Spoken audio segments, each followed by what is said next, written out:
Shankar packaging કંપનીના કામદારો દ્વારા વાઘોડિયા મામલતદારને આવેદનપત્ર આપવામાં આવ્યું. શંકર પેકેજિંગ કંપનીના વર્કરોએ વાઘોડિયા મામલતદાર સાહેબને આવેદનપત્ર આપ્યું હતું. વર્કરોની માંગ અને રજૂઆત છે કે કંપનીના લીડરો ગાળો બોલે છે અને નોકરીમાંથી કાઢી મૂકવાની ધમકીઓ આપે છે.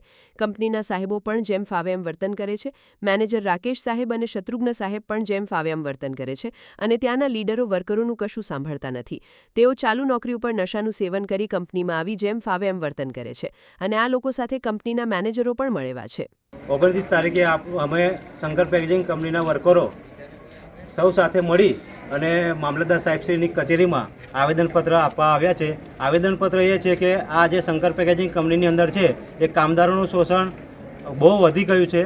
શોષિત પીડિત વર્કરોનું કોઈ સાંભળતા નથી અને જે પણ મળવાપાત્ર બધા ફાયદાઓ છે અને એ જે છે યુનિફોર્મ, બૂટ, પછી મળવાપાત્ર સેટલમેન્ટના લાભ છે, સેટલમેન્ટ આપણે પરમેનન્ટ જે કરવાના છે, બોનસ છે અને પીએફ ESIથી માંડીને બધું એ આપતા નથી અને રોકડીના પ્લાન્ટ સદંતર ચાલુ રાખેલ છે કે રોકડીના પ્લાન્ટ એક આ જે ગેરબંધ આ જે લેબલોના નિયમના મુજબ આ જે સરકારશ્રીના લેબલોના નિયમ મુજબ આ ઉલ્લંઘન છે અને આ જે રોકડીના પ્લાન્ટ છે એ સદંતર બંધ થાય અને જે પણ અમારી જે સુવિધાઓ છે એ સુવિધાઓ ફરી અમને મળવાપાત્ર મળે અને જે પણ આ સાહેબો છે અને આ લીડરો છે એને લીડરો મળી અને સાહેબો મળી અને જે પણ શોષણ કરે છે અને ભ્રષ્ટાચાર કરે છે એને બંધ કરે એવી અમે માંગ સાથે આવેદનપત્ર મામલતદાર સાહેબશ્રીને આપવામાં આવ્યા છે. તો આ સાહેબશ્રીને પણ આપણે એક વિનંતી કરીએ છીએ કે સાહેબશ્રી આ જે પણ આવેદનપત્ર અમે આપ્યું છે એ ગાંધીનગર સ્થિત અને જે પણ લાગતા વળગતા અધિકારી સાહેબશ્રીઓને